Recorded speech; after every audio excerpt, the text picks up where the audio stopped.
bienvenidas a todos y todos. Esta va a ser la presente sesión del coloquio Miradas Actuales sobre el Espinosismo.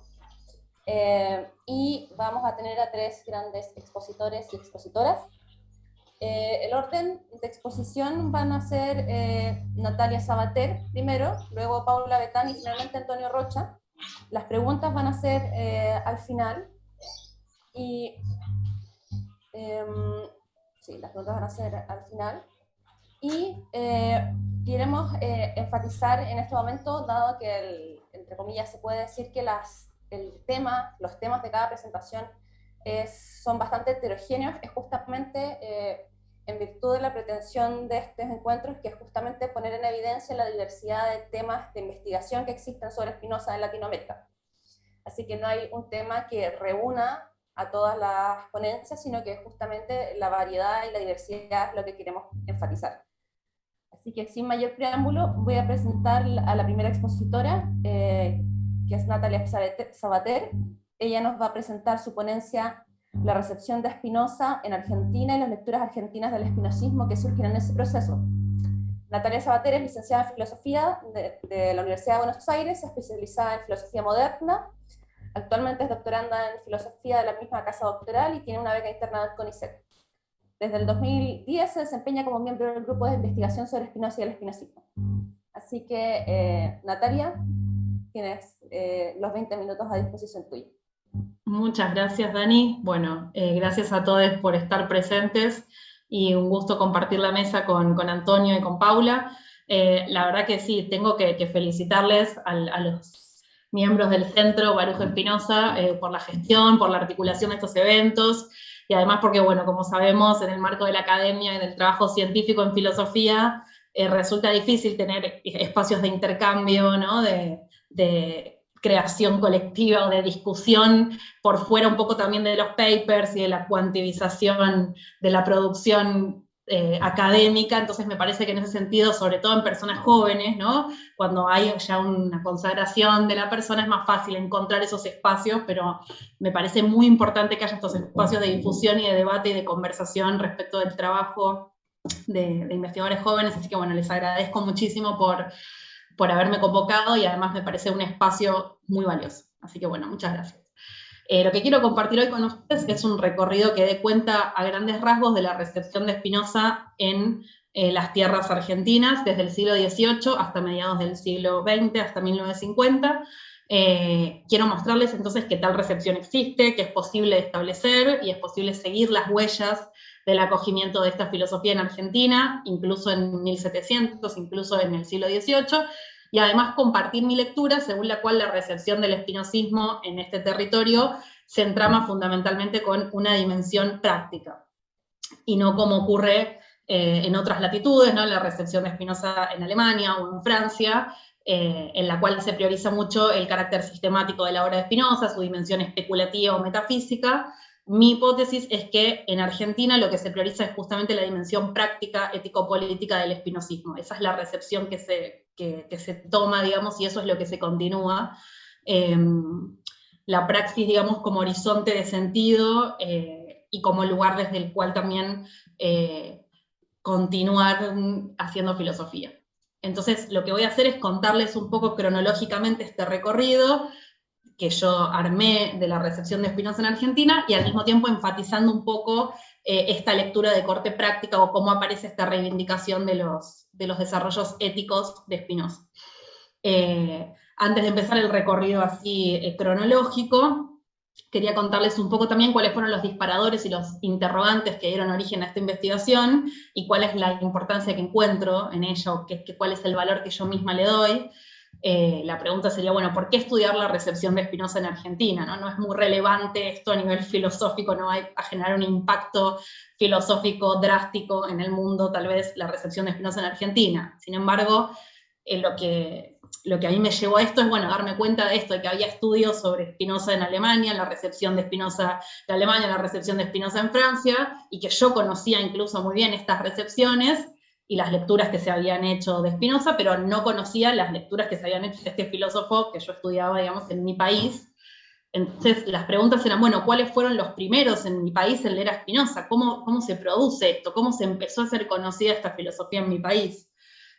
Claramente el espinosismo tiene un impacto muy fuerte en Argentina y en general en Latinoamérica a partir del siglo XX, sobre todo a partir de la década de los 80. Eso creo que en Latinoamérica nos ha pasado en nuestros países, ir encontrando cada vez más trabajos y más producción sobre Spinoza, y afortunadamente se formó una comunidad espinosista latinoamericana que permite la circulación y recepción de esta producción contemporánea sobre Spinoza, que eso también me parece muy interesante.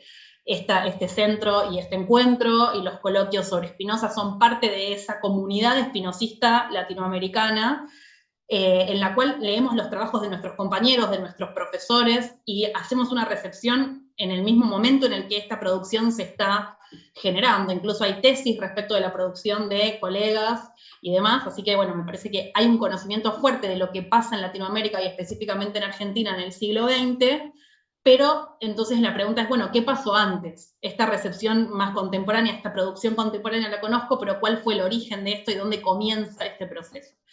Entonces, bueno, ahí me puse a investigar un poco y las primeras producciones, bueno, por ejemplo, Diego Tatián tiene trabajos sobre esto que fueron fundamentales en mi investigación, pero me llevaron a darme cuenta de que había una falta, ¿no?, respecto de este tema. No había material sistemático que nos permita comprender o pensar la recepción de Spinoza en Argentina. Entonces, bueno, ese fue como el disparador, y creo que este trabajo conduce a reconstruir y construir esa historia de recepción para iluminar y pensar también la presencia de Spinoza y del espinosismo en el presente, en las producciones filosóficas actuales, y me ayudó a entender también mi propia relación con Spinoza y mi propia historia, me ayudó a comprender de otra manera mi propia llegada a Spinoza a partir de leer, digamos, a filósofos argentinos que habían tenido una recepción similar y que habían producido material similar sobre Spinoza. Además que me parece que estudiar la recepción y las lecturas de los cánones europeos respecto a nuestros propios territorios es también pensar cómo se construyó esa filosofía nacional, qué lecturas hizo de las filosofías hegemónicas, porque muchas veces es en diálogo con esas filosofías hegemónicas con las cuales nuestras propias filosofías latinoamericanas también se construyeron. Bien, yo les había pasado un PDF por el chat, donde en vez de compartir pantalla, les acerco, digamos, este material que va a aparecer ahí lo que yo voy a ir recorriendo rápidamente en estas palabras. Así que pueden consultarlo, ahí hay un poco de bibliografía y están como los nombres y las principales cosas que voy a ir nombrando. Lo primero que hay que pensar y que hay que preguntarse respecto a la recepción de Spinoza en Argentina es a través de qué fuentes esta filosofía ingresa al territorio. Esto obviamente en Europa no hace falta preguntarlo, las obras estaban ahí, las obras se conocían, sin embargo acá, como las obras de Spinoza eran difíciles de conseguir, muchas no habían sido firmadas con su nombre, entonces el problema que ocurre es, bueno, cómo, vuelvo a compartir ahí el PDF, cómo ingresa esta filosofía en este territorio, cómo los pobladores locales del siglo XVIII tienen acceso y conocen quién es Spinoza. Una de las fuentes más importantes a través de las que se puede rastrear el ingreso de Spinoza en estas casas es el español Benito Jerónimo Feijó. Es un señor bastante desconocido, pero muy interesante, se los recomiendo. Feijó es un cura benedictino que fue un exponente central de la llamada Ilustración católica, cuya producción filosófica tuvo un éxito tremendo en América, porque este cura escribía en español, no en latín, y se proponía justamente acercar a sus compatriotas españoles las nuevas filosofías modernas en un contexto en el que dominaba la escolástica y en el que todavía seguía vigente un poco la Inquisición, ¿no?, y la censura. Y Feijó es central porque incluso desde su misma pertenencia al ámbito religioso, que le permitía, ¿no?, el visto bueno del rey Fernando VI, por ejemplo, del Papa Benedicto XIV, desde esa misma pertenencia al ámbito ortodoxo, se propone difundir diferentes voces, diferentes modos de pensar, y desplegar la razón crítica, digamos, combatiendo prejuicios y supersticiones. Ese es el proceso de este señor Feijó, que despliegan dos obras, una que se llama El Teatro Crítico Universal y la otra Las Cartas Eruditas y Curiosas. En diversos tomos de estas dos obras, Feijó habla de Spinoza, refiere a distintos aspectos de la biografía de Spinoza y de su filosofía. Y así entonces es uno de los únicos que introduce noticias sobre Spinoza, tanto en España, ¿no?, en el siglo XVIII, en la primera mitad del siglo XVIII en España, como en América. Gracias a estas menciones de Feijó sobre Spinoza es que hay una primera recepción, o es una primera fuente a partir de la cual trazar una recepción de Spinoza en el siglo XVIII en Argentina o en este territorio. Entonces, bueno, Feijóo no solo habla explícitamente de Spinoza, lo cita, lo trae, sino que al mismo tiempo, por ejemplo, despliegan distintos discursos del teatro crítico, una defensa del pueblo judío, una defensa del ateísmo como posición filosófica que no implica para Feijóo consecuencias éticas depravadas o negativas per se. Entonces despliega diferentes argumentos en los cuales Spinoza siempre aparece como una especie de fantasma al cual no se alude, pero que subyace, y entonces es una fuente bastante interesante para la cual ir a buscar el comienzo de la recepción de Spinoza en Argentina.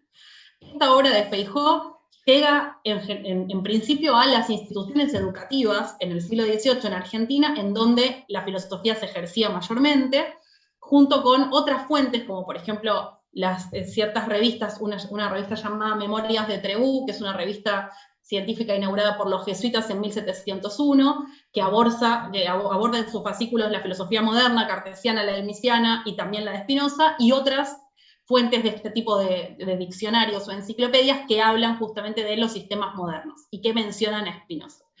Entonces, el acogimiento propiamente argentino o local de estas fuentes se da en el marco de los centros de estudio, de las universidades y colegios, en los que estos materiales, los libros de Feijóo y estas enciclopedias y diccionarios circulaban. Entonces, ¿dónde comienza propiamente la recepción argentina de Spinoza a partir de estas fuentes que traen las primeras noticias de su filosofía? En las universidades y colegios, en las casas de estudio. ¿Y quiénes son los agentes, entonces, centrales en el acogimiento del espinosismo en el siglo XVIII? Son los profesores y estudiantes de estas instituciones. Hay una recepción que es en un punto subterránea y práctica, digamos, porque Spinoza no estaba como una fuente en los programas de estudio, pero aparece en las lecciones, en los manuscritos de estos profesores. Entonces, las referencias explícitas a Spinoza que se encuentran en el territorio rioplatense en el siglo XVIII se producen en estas aulas y se comprueban por distintos documentos y transcripciones de estudiantes, de los cuadernos y cartapacios de los estudiantes, cuyos manuscritos en latín todavía se conservan en las bibliotecas,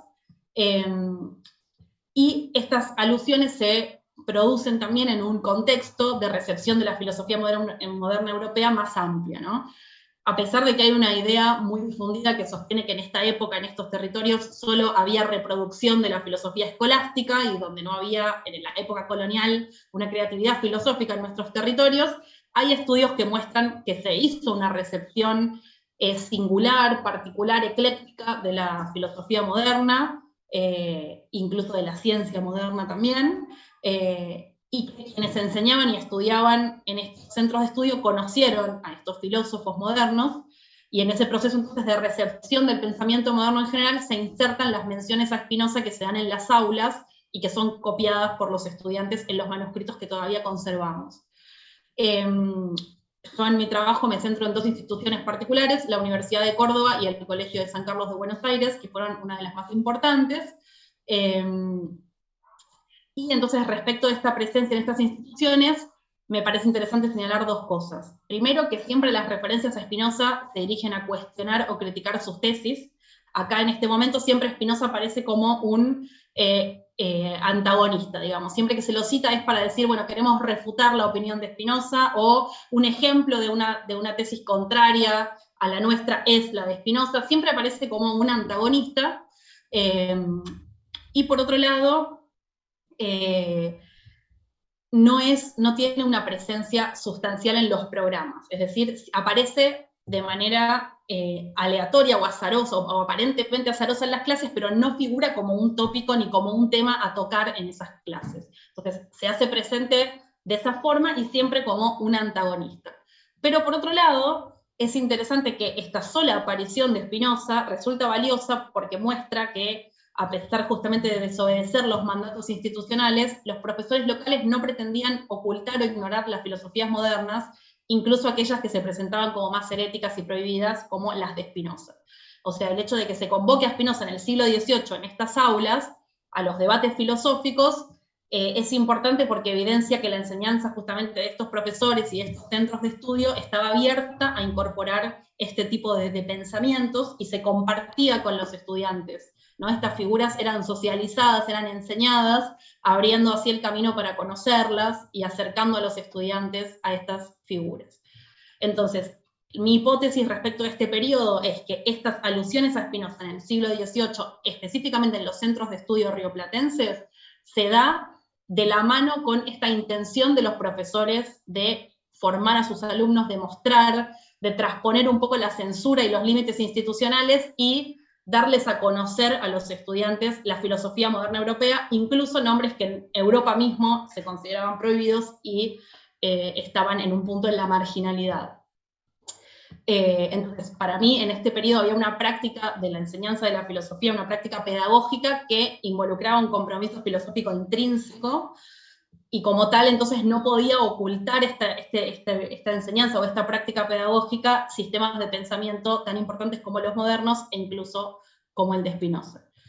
En ese sentido, respecto a este primer periodo, para mí también hay un vínculo de la praxis, de lo práctico, del acto pedagógico con la emergencia de Spinoza en este territorio. Spinoza no es recibido porque así estaba estipulado en los programas, no es recibido porque se estudiaba como canon, sino que es recibido de manera abrupta, aparece de manera abrupta por una intención de los profesores de socializar y demostrar incluso los oponentes filosóficos con los que los alumnos podrían discutir. Incluso como un oponente, pero entonces como un interlocutor válido con el cual debatir y dialogar.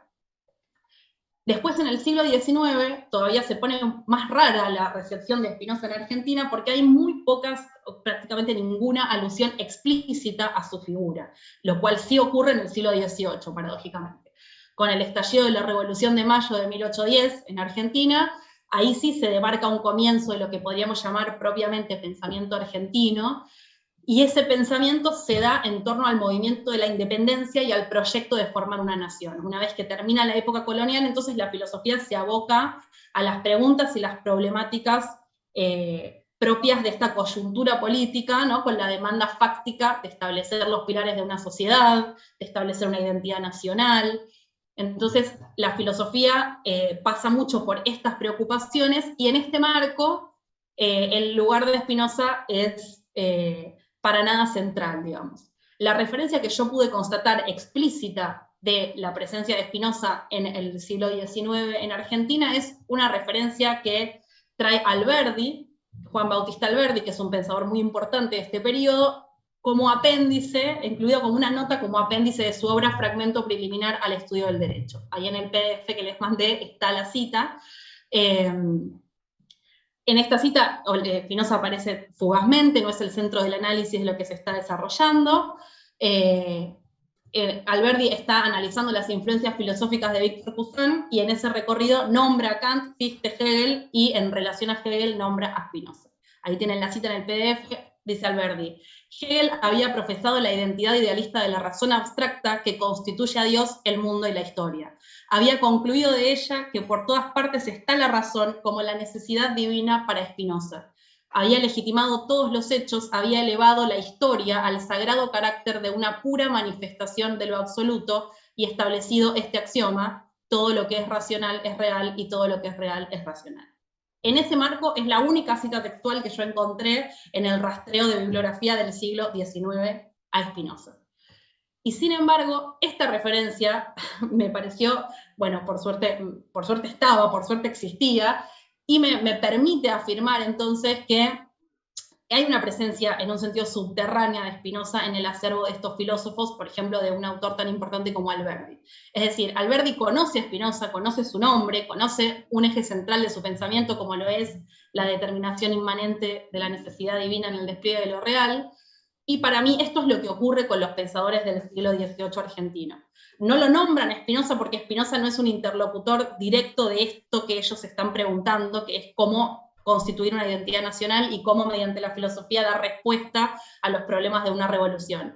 Y sin embargo, el nombre de Spinoza está y las problemáticas espinosistas vuelven a aparecer. Por ejemplo, el problema de la educación del pueblo, el problema de la defensa de la democracia, de la igualdad, o sea, de una sociedad igualitaria y del conocimiento y la educación como vehículo para la libertad de los pueblos, que es un tópico fuertemente espinosista, aparece en todos los pensadores de este periodo, y en ese marco, un marco nuevamente práctico, ético-político, hay ciertos conceptos que son muy afines, como el concepto de libertad, por ejemplo, que manejan Echeverría y Alberdi, ¿no? En ese sentido, para estos filósofos la libertad es encaminar la acción al logro de su bienestar, o en otros términos, por ejemplo, dice Echeverría, a la realización de la ley de su ser. O sea, para estos pueblos la libertad es determinarse en función de la ley de su ser, no en función de la ley europea, no en función de la ley del colonizador, sino la del propio pueblo, la del propio ser. Y esa idea de libertad, no como una libertad absoluta, sino como una determinación en función de la ley del propio ser, por ejemplo, es muy afín a la noción de libertad de Spinoza. Entonces, en ese sentido, si bien las menciones explícitas a Spinoza son escasas, sí hay un espíritu espinosista que aparece en todos estos pensadores y que puede conjeturarse que se recibe de manera más subterránea, también mediante autores como Hegel, como Schelling, como Herder, como Goethe, pero que entonces es un interlocutor que, si bien no está explícitamente convocado, sí está presente. Y para finalizar, entonces, un recorrido muy breve por el siglo XX, la primera mitad del siglo XX, les puse en el PDF una cantidad de citas que son para mí de las más centrales de esta recepción de Spinoza en Argentina en el siglo XX.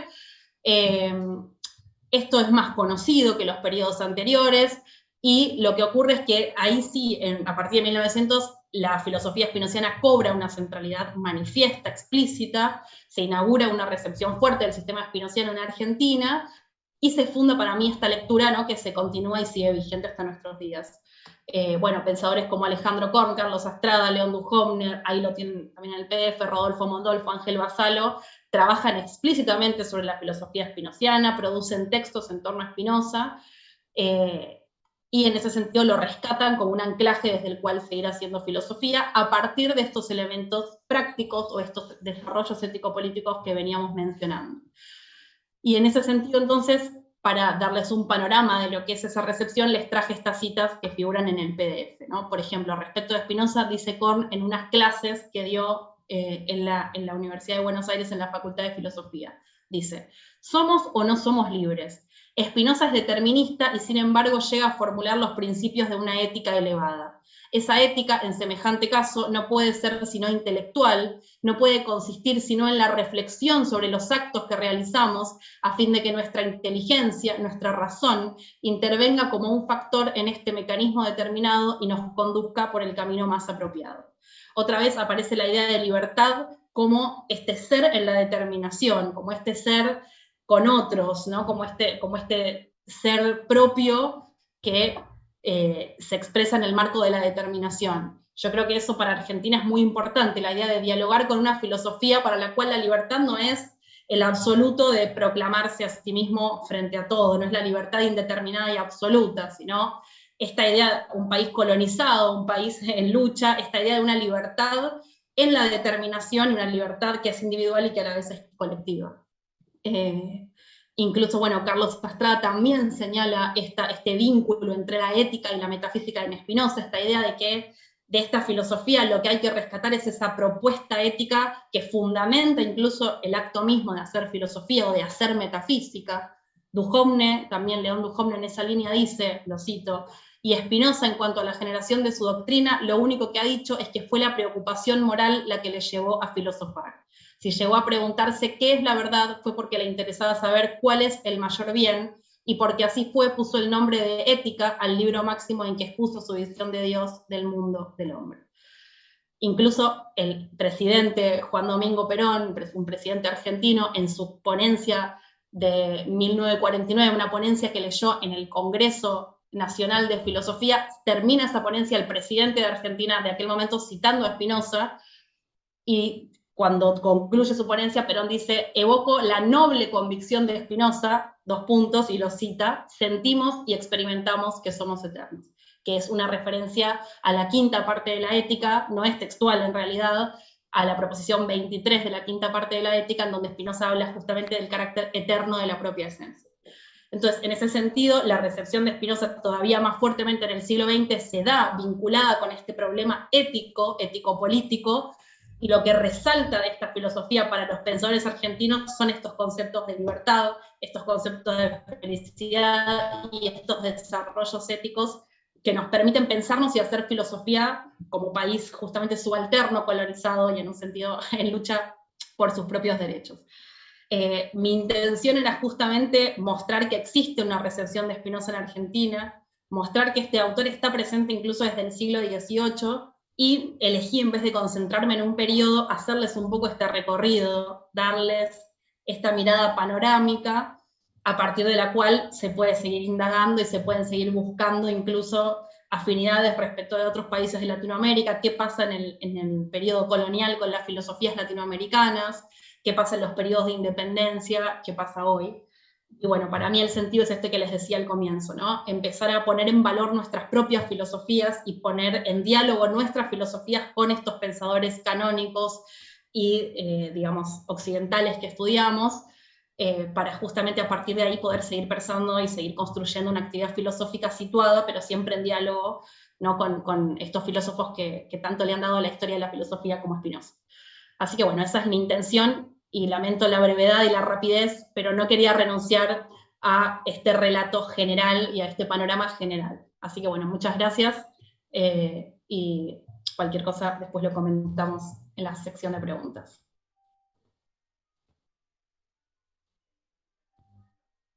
Muchas gracias, Natalia. Como ella misma dijo, va a haber un espacio final para hacer preguntas, así que ahí se puede ampliar y extender un poco la presentación también. Ahora pasamos a la presentación de Paula Betani. Ella nos va a presentar, lo voy a traducir al español, notas introductorias sobre afectividad y política en la filosofía de Spinoza. Ella es doctora y maestra en filosofía por la Universidad de Sao Paulo, Sao Paulo, perdón, y es graduada en filosofía por la Universidad Estadual de Montes Claros. Paula, al igual que Natalia, tienes 20 minutos, así que puedes comenzar tu presentación. Gracias, Daniela.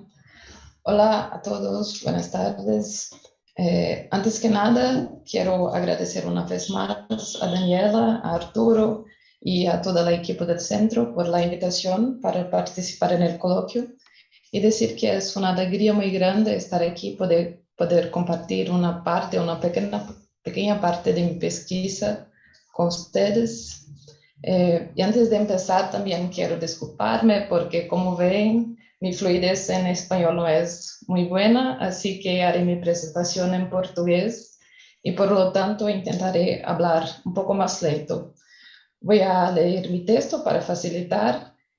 Se divide en dos momentos y, como indica el título, presenta una perspectiva muy general sobre los afectos y la política en Spinoza. Voy a empezar. Há quase 3 séculos e meio, ao discorrer sobre os afetos humanos e suas relações, Baruch Spinoza já atentava para o entrelaçamento que não se pode ignorar, aquele que se estabelece entre o campo dos afetos e o campo da política. Sustenta, assim, que os afetos e as paixões humanas não são vícios de que devemos nos distanciar para fazer política, mas aquilo no interior do qual e a partir do qual a política e a vida em sociedade se constrói. Isso significa, em outras palavras, que a sociedade comum não apenas tem origem afetiva, como somente se sustenta e se metamorfoseia por meio de um complexo jogo e trama de afetos que lhe é intrínseca e que a perpassa em seus diversos níveis, instâncias e momentos. Eis uma conclusão crucial. Tratar de política é tratar de uma movimentação de afetos.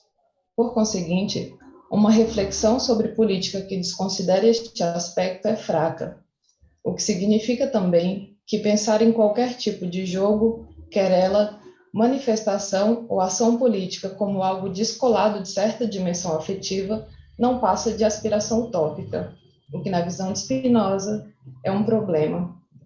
No artigo Notas sobre Utopia, Marilena Chauí salienta que, etimologicamente, a palavra utopia tem significado negativo. diz respeito ao não lugar ou lugar nenhum.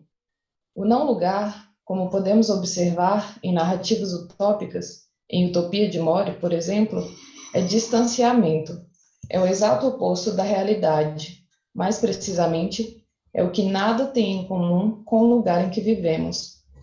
Nessa perspectiva, uma política de viés utópico não tem qualquer tipo de eficácia, não pode ser efetiva, porque é pensada para algo que não existe e não pode existir.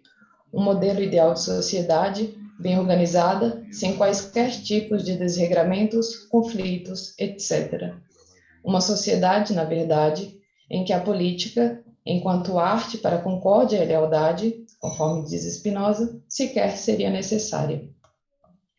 Porque considera os seres humanos não como eles de fato são, mas como um ideal do que deveriam ser ou como gostaria que eles fossem, os discursos utópicos afirmam algo que não é, e assim, ao afirmarem a perfeição do que é outro, acabam propondo e estabelecendo um abismo, uma ruptura com a sociedade existente, real. É dessa cisão que Spinoza toma distância. Podemos então compreender o tom crítico das palavras que inauguram o tratado político. De um lado, Spinoza se contrapõe ao pessimismo satírico e ao idealismo utópico dos filósofos, pois, segundo seu parecer, eles concebem os afetos em nós conflitantes como vícios em que os homens incorrem por culpa própria. Por este motivo, costumam rir-se deles, chorá-los, censurá-los, ou, se querem parecer mais santos, detestá-los. Creem, assim, fazer uma coisa divina e atingir o cume da sabedoria quando aprendem a louvar de múltiplos modos uma natureza humana que não existe em parte alguma, e a fustigar com sentenças aquela que realmente existe. Com efeito, concebem os homens não como são, mas como gostariam que eles fossem, de onde resulta que as mais das vezes tenham escrito sátira em vez de ética e que nunca tenham concebido política que possa ser posta à prova pelo uso, mas política que é tida por quimera ou que só poderia instituir-se na utopia ou naquele século de ouro dos poetas, onde, sem dúvida, não seria minimamente necessária. Fim de citação. Do outro lado, Spinoza se volta aos políticos, que, embora diferentemente dos filósofos, munidos de teorias inaplicáveis, tenham conhecimento prático, mas sejam desprovidos de teoria, têm sabido tirar sua própria prática, isto é, de suas, diz Spinoza, são mais habilidosos do que sábios. Notemos que nessa crítica de perspectivas distintas, políticos e filósofos têm um traço em comum. Em matéria de política, ambos representam o afastamento entre teoria e prática. Considerando esse antagonismo, o Tratado de Spinoza se ergue como um ponto de inflexão em relação à tradição. Spinoza propõe delinear uma filosofia política em que teoria e prática sejam consoantes. Para tanto, recobram o ensinamento de Maquiavel, tomando como ponto de partida uma consideração que para ambos é fundamental, pondera sobre aquilo que é. Assume, portanto, que a consonância entre teoria e praxis política perpassa necessariamente pelo entendimento e reconhecimento da natureza humana como naturalmente afetiva e passional. Eis o fundamento sobre o qual devem estar assentadas quaisquer abordagens ou reflexões que visem compreender minimamente o funcionamento e operação da sociedade comum, da política, da vida e das relações interhumanas. Em resumo, é no campo dos afetos e das paixões que a reflexão sobre política deve operar. Para corroborar a afirmação de que o campo político é marcado por um intenso e complexo jogo de afetos, basta recorrermos à experiência ensinante. As experiências ordinárias de cada um de nós mostram, com inúmeros exemplos, que o terreno político e seus embates não são regidos tão somente por cálculos racionais ou decisões de lógica e adequadamente fundamentadas, mas testemunha, isto sim, que a esfera social é fortemente e intensamente marcada pelo jogo, apelo e mobilização de nossos afetos. Disso se segue que não é apenas ilusório e enganoso, como fantasioso e ingênuo, supor que as paixões podem ser extirpadas do seio da política. O corpo social, tal como o corpo humano singular, é um indivíduo, um corpo composto de corpos e em relação com outros corpos. Um organismo dinâmico que, na medida em que existe, se esforça para efetuar sua potência e perseverar em seu ser, reagindo de certa e determinada maneira às relações entre seus corpos e aos encontros que estabelece com outros corpos externos. O corpo político é uma potência, afirmação de ser e existir, e como indivíduo relacional, afeta e é afetado de distintas maneiras por relações, afetos e afecções que podem favorecer ou obstar sua composição, fazendo com que se torne mais forte ou mais fraco, mais livre ou mais submisso, mais potente ou mais impotente, mais ativo ou mais passivo, etc. Porque os afetos estão inscritos na ordem necessária da natureza e porque eles têm as mais diversas consequências, podendo inclusive ser manipulados nesta ou naquela direção, é que, contra o juízo dos filósofos, contestando os políticos, convencidos de que enquanto houver homens haverá vícios, Spinoza observa que, no que se refere mormente à política, não está em questão rir, chorar ou detestar as ações humanas, mas antes trata-se de entendê-las a partir de suas causas, ou seja, a partir da própria dinâmica dos afetos. E eu passo para o segundo momento do texto agora. O primeiro capítulo do TP é concluído com a seguinte afirmação: uma vez que todos os homens, sejam bárbaros ou cultos, onde quer que se juntem, formam costumes e um Estado civil, as causas e fundamentos naturais do Estado não devem pedir-se aos ensinamentos da razão, mas deduzir-se da natureza ou condição comum dos homens. Fim de citação. Embora não esteja manifesto, parece fora de dúvidas que a passagem citada tem como pano de fundo o mesmo ponto outrora expressamente levantado pelas proposições 6, que diz que cada coisa, o quanto está em suas forças, esforça-se para perseverar em seu ser, e 9, que diz que a mente, tanto enquanto tem ideias claras e distintas, como enquanto tem ideias confusas, esforça-se para perseverar em seu ser, da parte 3 da ética. Tanto no caso da ética, como no do tratado político, trata-se da explicitação da lei geral do comportamento de todas as coisas, ou, como indica o TTP, da lei suprema da natureza, lei que iguala todos os modos da substância, na medida em que sobreleva que todos eles, pela condução da razão, por afetos ativos ou por afetos passivos, sejam sábios, ignorantes, bárbaros ou cultos, se esforçam de igual maneira, isto é, cada um na medida de suas forças, para perseverar em seu ser, ou seja, para continuar existindo. A citação do TP é consequência direta deste pensamento. Sob tal fundamento, Spinoza mostrará que, no caso do modo humano, o ponto culminante do esforço de perseveração, e, na mesma medida, a garantia da sua continuação, é a instituição de uma vida em comum, isto é, de um status civilis. A conclusão do primeiro capítulo do TP nos reenvia então à ética, e aquele que julgamos ser o ponto de interseção entre ética e política, a saber, o terreno da afetividade, cuja exposição é o principal objeto da parte 3 da ética. Esse retorno, ou essa convocação da ética, pode ser corroborado pelo próprio tratado. Primeiro, através da afirmação de que as causas do império não devem ser procuradas em prescrições da razão, pois nem todos vivem sob a condução dela, mas sim na condição que lhes é comum. Ao se debruçar sobre este assunto e para esclarecê-lo, Spinoza se vale de um recurso metodológico bastante recorrente em seus textos.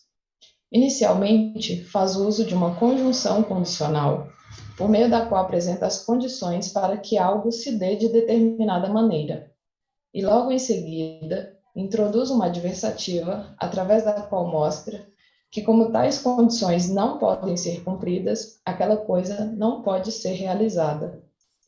Nesse contexto, o apelo a esse recurso permite compreender a um só tempo por que é necessário o advento de uma condição civil e o que Spinoza tem em mente quando se refere a uma natureza ou condição comum dos seres humanos.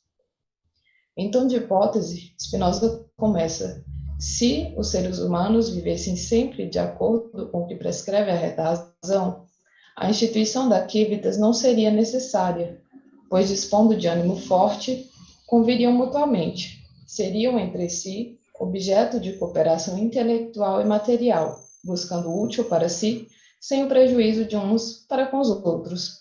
Porém, como estamos bem longe disso, isto é, como os seres humanos são, no mais das vezes, movidos pelo desejo cego, ou seja, por afetos predominantemente particulares e passivos, podem por isso mesmo não convir, ser contrários e discrepar uns dos outros.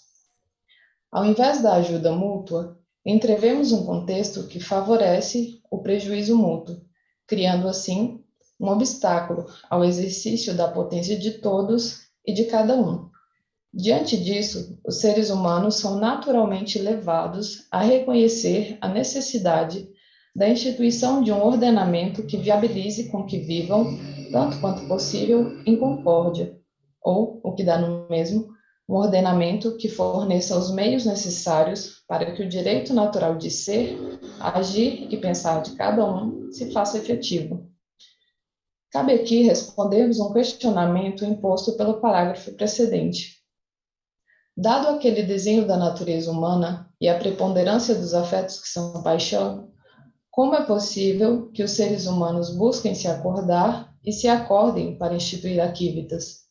Ora, a tendência seria pensarmos o inverso, isto é, que estariam cada vez mais mergulhados naquela situação e, portanto, a concórdia e a comunhão seriam impossíveis. Para dirimir essa dificuldade, traçamos duas respostas. A primeira, relacionada sobretudo à proposição 29 da quarta parte da Ética, e a segunda, ao que no capítulo 16 do TTP fora denominado como uma verdade eterna firmemente inscrita na natureza humana. Consideremos primeiramente que o esforço de perseveração que caracteriza a lei suprema da natureza e é comum a todos os modos finitos, carrega em seu cerne a atividade, que mais ou menos intensamente está sempre em operação, inclusive quando os seres humanos se defrontam com afetos que são paixões. Agora, se acompanharmos as proposições há pouco mencionadas, concluiremos que aquela descrição, por adversa que seja, não exclui que os seres humanos possam convir em natureza, uma vez que a conveniência depende sumariamente da partilha de propriedades comuns, e os seres humanos têm em comum não apenas o esforço de perseveração, como o próprio fato de serem modos finitos humanos. Certamente, na medida em que estão sob a condução dos afetos que são paixão, os seres humanos podem ser contrários uns aos outros, pois a diminuição da potência de um pode decorrer do aumento da potência do outro. Mas a contrariedade não anula o comum, e não anulando o comum, não anula, por consequência, a possibilidade da conveniência, assim como a conveniência não exclui a possibilidade de que haja conflitos. Duas proposições sustentam este raciocínio.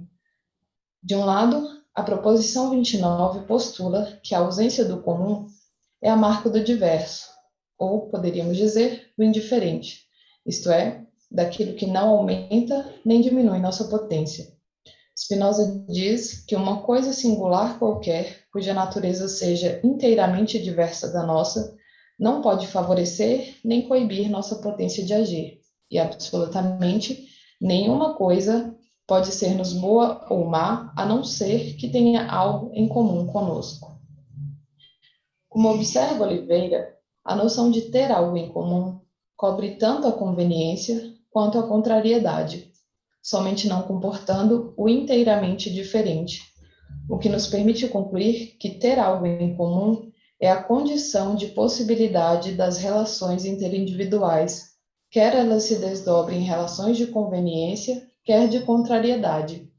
Assim, toda e qualquer relação pressupõe ao menos um traço em comum entre dois ou mais indivíduos. Sob esse critério, enquanto mesmo coisas contrárias podem se relacionar afetando umas às outras, Entre coisas inteiramente diversas, não há relação possível. Segue, então, que não a contrariedade, mas o diversum é que constitui a impossibilidade da sociabilidade. Com isso, concluímos a primeira resposta para a questão do acordo entre os seres humanos, chamando a atenção para o acento da argumentação de Spinoza. Mais do que ponderar sobre a incompatibilidade entre as paixões e o acordo mútuo, trata-se de demonstrar que, embora os seres humanos não possam dissentir, senão enquanto estão submetidos aos afetos que são paixão, isso não significa dizer que eles não possam, de nenhuma maneira, convir em natureza. Em outras palavras, a ocorrência das paixões não impossibilita a concordância, embora, é verdade, possa colocar certos obstáculos, dificultando-a. A segunda resposta vai ao encontro da primeira, complementando-a. Por menor que seja a nossa atividade e o nosso poder de deliberar racionalmente, ainda assim nos esforçamos tanto quanto podemos para perseverar em nosso ser. Para essa compreensão, basta termos em conta que o esforço de perseveração se manifesta e pode ser reconhecido através de uma operação muito simples que orienta várias de nossas ações cotidianas. Cada um abstém-se de causar dano por temor de um dano maior. Ou, como diz o TTP, manda a lei universal da natureza humana que ninguém despreze o que considera ser bom, a não ser na esperança de um maior bem ou por receio de um maior dano, nem aceite um mal, a não ser para evitar outro ainda pior, ou na esperança de um maior bem. Em resumo, entre dois bens, escolhe-se aquele que se julga ser o maior, e entre dois males, o que pareça menor. É de se notar que isso que Spinoza denomina como lei da natureza humana não pressupõe uma atividade da razão, ou ao menos não uma atividade exclusiva da razão. O que se quer é mencionada, mas compreende um movimento marcadamente afetivo, o que é corroborado quando nos atentamos à letra mesma do texto em questão. Ora, pela proposição 18 da parte 4, sabemos que a marca da razão é que, organizando os encontros, ela nos dispõe a buscar apenas o que é verdadeiramente útil. A lei da natureza humana, no entanto, não diz que entre dois bares escolhemos o que é de fato o maior, mas sim aquele que, segundo o nosso engenho, julgamos ser o maior. Bem como pontua que entre dois males escolhemos o que parece menor e não o que é certamente menor. Nesse tipo de julgamento, o verum utile da atividade racional dá lugar ao apetite de cada um, o que é inteiramente justificável na medida em que a natureza não se confina às leis da razão humana, as quais só visam aquilo que é verdadeiramente útil, mas inclui também uma infinidade de outras leis, igualmente naturais, a lei comum dos encontros, por exemplo. Considerando isso, não é apelando à razão, mas sob a figura de dois afetos, o medo e a esperança, que Spinoza explica o processo primeiro do acordo interindividual. Pela lei universal da natureza humana, observa o TTP, nós nos esforçamos para afastar tudo aquilo que, conforme nosso engenho, julgamos ser um mal para nós. Esse esforço tem uma característica.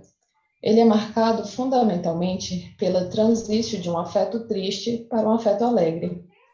A condição humana, tal como apresentada, não apenas impõe uma série de obstáculos que dificultam a vida e as atividades ordinárias, falta de perspectiva, de estabilidade, de segurança, por exemplo, como também cria condições favoráveis à solidão e à impossibilidade de continuar existindo. O medo dessas consequências e, simultaneamente, a esperança de condições mais favoráveis à vida, em sentido amplo, levam os seres humanos a buscarem algum tipo de meio, de acordo e cooperação que lhes permita perseverar na existência. Ora, os seres humanos, sem auxílio mútuo, dificilmente podem sustentar a vida e cultivar a mente. Com isso, Spinoza indica que a instituição da vida social ou da sociedade comum não é uma operação ou fruto da razão, mas uma operação afetiva. É produto de um embate de forças e afetos que exprimem o esforço de perseverar na existência e aumentar a potência. Por isso, um outro afeto tem papel fundamental nessa equação, o desejo. Mas isso vai ficar para outro momento, porque não dá mais tempo e eu encerro minha apresentação aqui. Muito obrigada a todos e a todas. Muchas gracias, Paula. También, como igual que Natalia, la presentación puede después seguir siendo extendida en las preguntas. Ahora vamos a pasar a la última presentación, que es la presentación de Antonio Rocha. Él es maestro en filosofía por la Universidad Nacional Autónoma de México, miembro del Seminario Espinosa MX, así como del Seminario de Historia de la Filosofía del Instituto de Investigación Filosóficos de la UNAM y de la Liga Mexicana de los Philosophizers. Okay. Sus líneas principales de investigación son el estudio de las relaciones entre ontología y política en el pensamiento moderno y contemporáneo en general, y en particular en las filosofías de Spinoza y Hegel. Él nos va a presentar teología política en Spinoza en torno a la salvación de los iletrados. Hola, pues muchas gracias a todos por su asistencia y gracias a Daniela y a Arturo por la invitación. Igual que mis compañeros, además de agradecer la invitación, pues celebro el espacio y da un montón de gusto, ¿no? Que se empiecen a tejer estas redes de colaboración. Yo creo que la mayoría de nosotros nos conocimos, digamos, en el contexto de estos coloquios organizados por Diego, por Mauricio, y creo que es interesante, digamos, como esa continuidad que ha empezado a surgir entre los investigadores jóvenes en América Latina, y digamos, como qué lindo espacio están armando acá los compañeros. Muchas gracias. Y entonces, sin más, pues les voy contando de qué va la presentación. En realidad, eso fue error mío, pero es como teología y política en Spinoza y no teología política como tal. A ver si hace sentido después porque la conclusión es relevante. Pero, a ver, les cuento primero. Digamos que el objetivo general de mi investigación en curso es tratar de determinar, digamos, cuál es el peso y el lugar específico que ocupa la reflexión teológica en el pensamiento político de Spinoza. Es decir, y muy concretamente lo que me interesa es tratar de mostrar cómo la postura de Spinoza frente a eso que se ha venido nombrando como el problema teológico político no puede reducirse ni a un ateísmo militante, es decir, como que cuyo objetivo sería desterrar toda forma de religiosidad del espacio social, pero tampoco a la interpretación que ha tratado de adelantar, digamos, lo que podríamos identificar como la tradición liberal. Es decir, según la cual, más bien, una tradición liberal muy cercana, digamos, o basada en el relato moderno secular, según el cual el surgimiento de la filosofía política moderna tiene que ver con una progresiva autonomía de eso que identificamos como el ámbito de lo político respecto al pensamiento religioso, ¿no? Un relato que cada vez ha sido más puesto en duda, por lo menos desde Carl Schmitt y su noción o su tematización de la teología política, ¿no? Es decir, la idea es que ninguna de estas dos coordenadas nos ofrecen una buena lectura de cuál es la estrategia y cuál es la postura en la que se coloca Spinoza respecto a esto que llamamos el problema teológico político, ¿no?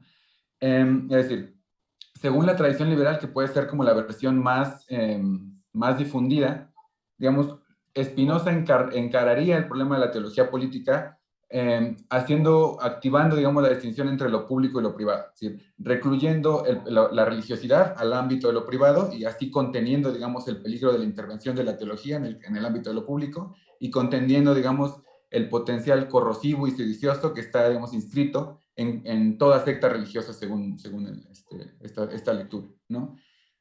Ahora bien, si bien es cierto que uno de los objetivos del Tratado Teológico Político, uno de los objetivos explícitos, incluso tanto en el propio texto como en la correspondencia de Spinoza, es la contención de los teólogos de su posible invasión en el espacio de lo común o en el espacio de lo público, esa contención no es ni absoluta y tampoco se puede interpretar en términos de una reclusión, de una neutralización en el ámbito de lo privado, ¿no?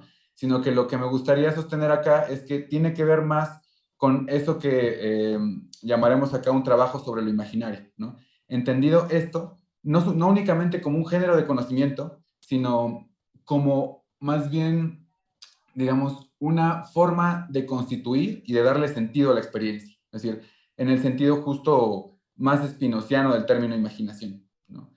Y que en ese sentido, digamos, habría que tratar de pensar la intervención de Spinoza no solamente como una especie de crítica o de la teología o un desmontaje en tanto que entramado de ideas inadecuadas y productoras de superstición, sino también en relación con su dimensión productiva y positiva, es decir, con su utilidad para tratar de fundamentar y de consolidar la comunidad política mediante los recursos propios de la imaginación, ¿no? Ahora bien, esto que estoy llamando acá como el papel constitutivo, el papel productivo de la teología, tiene múltiples dimensiones y tiene una presencia, digamos, constante a lo largo de la obra de Spinoza. En esta ocasión me gustaría centrarme únicamente en un problema muy concreto o en el análisis de dos conceptos, ¿no? Es decir, cuál es el papel político de la revelación y de eso que Spinoza llama la salvación, ¿no? Yo creo que este podría ser un buen hilo conductor para entender de manera más exhaustiva y más completa cuál es la postura que toma Spinoza respecto al problema teológico-político, ¿no? Entonces, este, digamos, sería el marco general del problema, ¿no? Ahora voy a tratar de pasar a plantear qué es esto o por qué las nociones de salvación y de revelación constituyen un problema en la filosofía política de Spinoza, ¿no? O en su propuesta, digamos, frente al problema teológico-político, ¿no?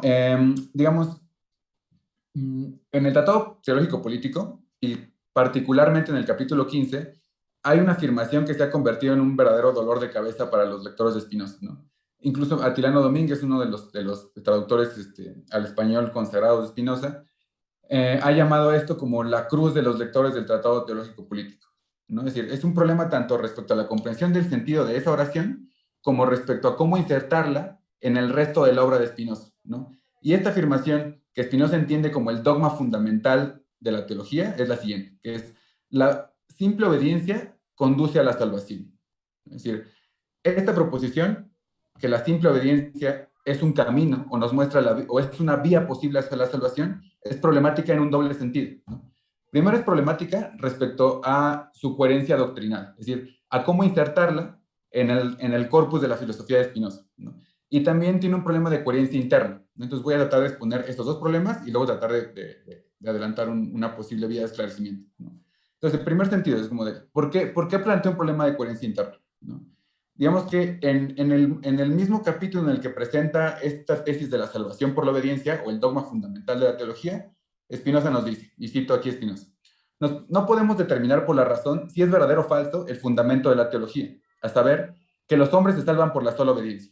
De modo que se nos puede objetar por qué entonces lo creemos. Y es decir, si no se puede demostrar la verdad o la falsedad de esta proposición, se abre la pregunta de por qué damos adhesión a esta tesis. Y aquí hay dos posibilidades según el propio Spinoza, ¿no? Primera es, o la aceptamos sin justificación alguna y entonces obramos como necios, es decir, ¿por qué habríamos de aceptar la verdad de esta tesis o de esta proposición y no aceptar otra, por ejemplo, como, no sé, el carácter divino de Cristo o el hecho de que que Dios le haya entregado o revelado a Moisés las tablas de la ley, etc. Es decir, ¿cuál sería la diferencia?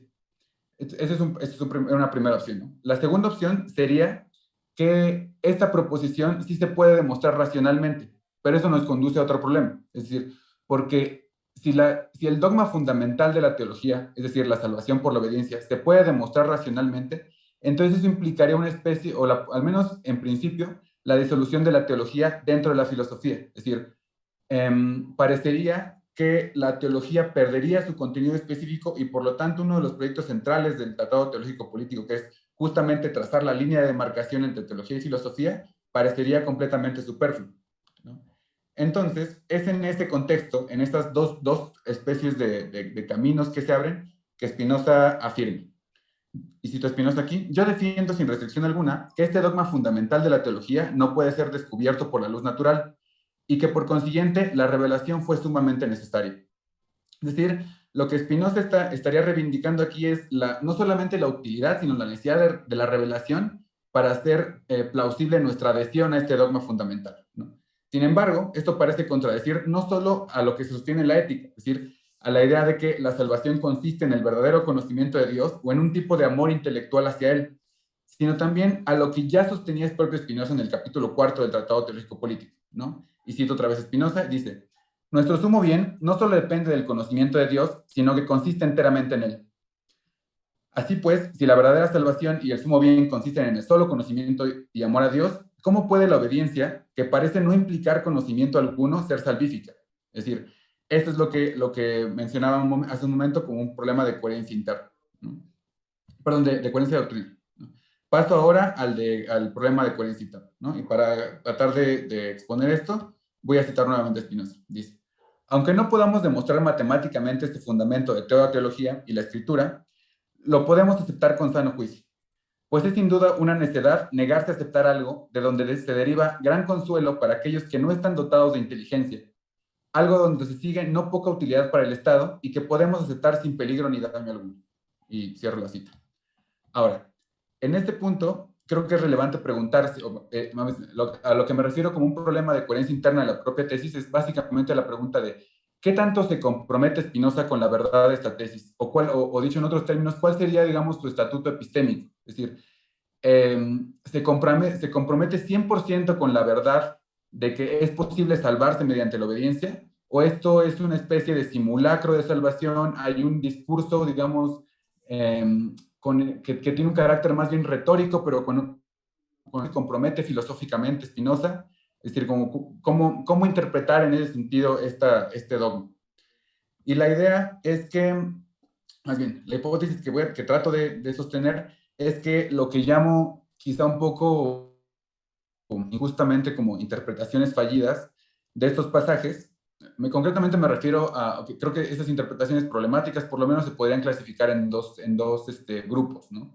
Por un lado, los que ven en esta tesis una conducta irresoluble, ¿no? Es decir, por ejemplo, la lectura de Leo Strauss o de Kaplan, ¿no? Es decir, que esta tesis es irreconciliable con la totalidad del corpus spinozista y que a menos que se le interprete, digamos, como justo, por ejemplo, para tomar el caso de Strauss, como una especie de escritura exotérica, pero que digamos que estaría recubriendo el verdadero espinosismo, que es lo que encontramos en la ética, pero que esto es, digamos, como filosofía, digamos, de carácter público, pero que no estaría comprometido realmente con muchas de las afirmaciones que se estarían sosteniendo acá, ¿no?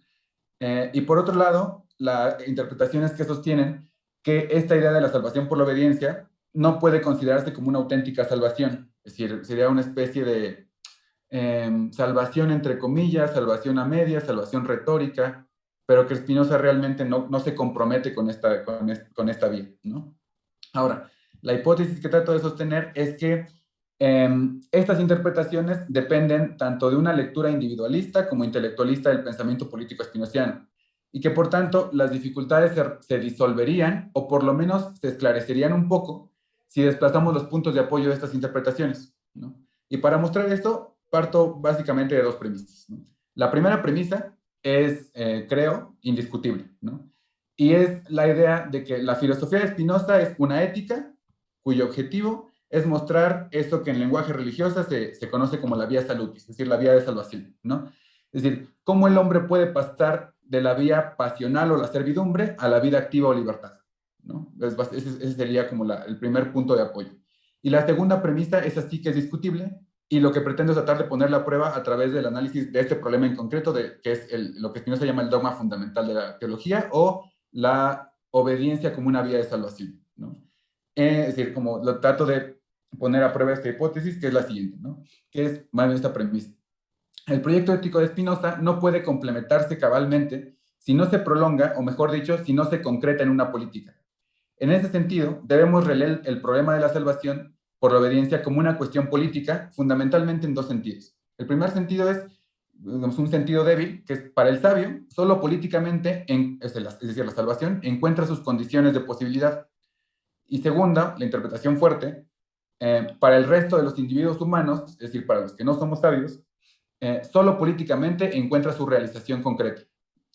Ahora bien, para probar esta hipótesis, debemos dar un paso atrás y tratar de esclarecer tres cosas, ¿no? El primer punto sería, ¿en qué consiste el dogma fundamental de la teología? El segundo, ¿cuál es el significado espinociano del término salvación? Y el tercero, ¿qué entiende Spinoza por el término obediencia en concreto, ¿no?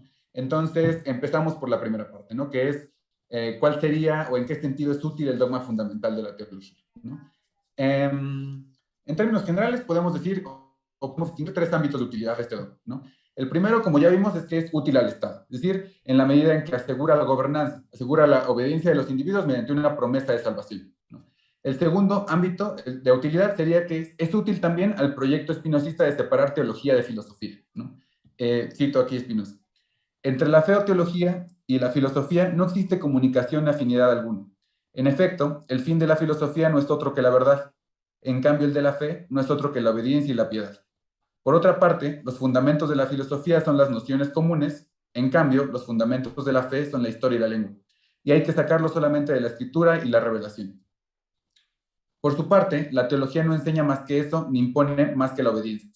Contra la razón, en cambio, no puede ni quiere nada. Efectivamente, la teología solo determina los dogmas de la fe en la medida necesaria para la obediencia. Es decir, esta línea de demarcación que establece Spinoza, es decir, como el objeto propio de la teología, que sería la obediencia, y su ámbito de comunicación o más bien de demostración, su herramienta de demostración, que sería la revelación, digamos, le permiten trazar una línea neta para distinguirla de la filosofía, de sus herramientas de trabajo y de su objeto de estudio. ¿Sí?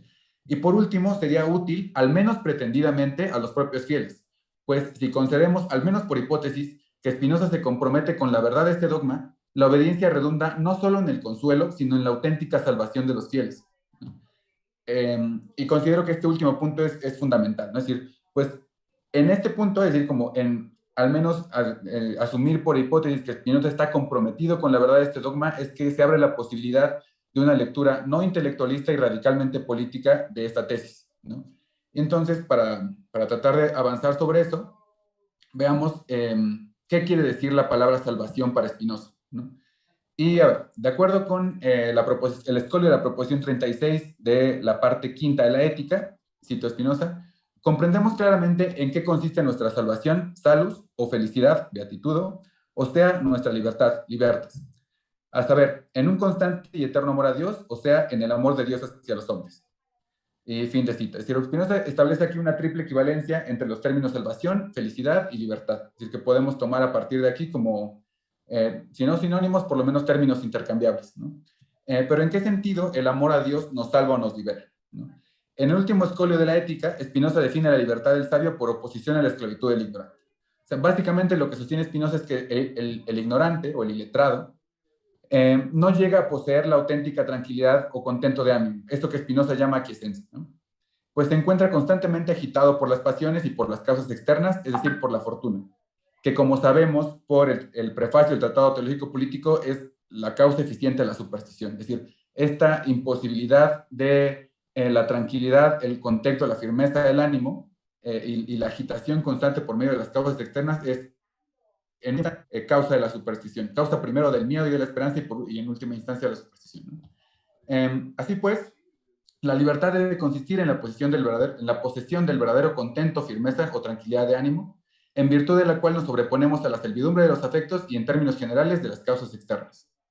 El Tratado Teológico Político, de hecho, retoma esta tesis. Cito: quien es llevado por sus apetitos y es incapaz de ver ni hacer nada que le sea útil, es esclavo al máximo, y solo es libre aquel que vive con sinceridad bajo la sola guía de la razón. Fin de cita, ¿no?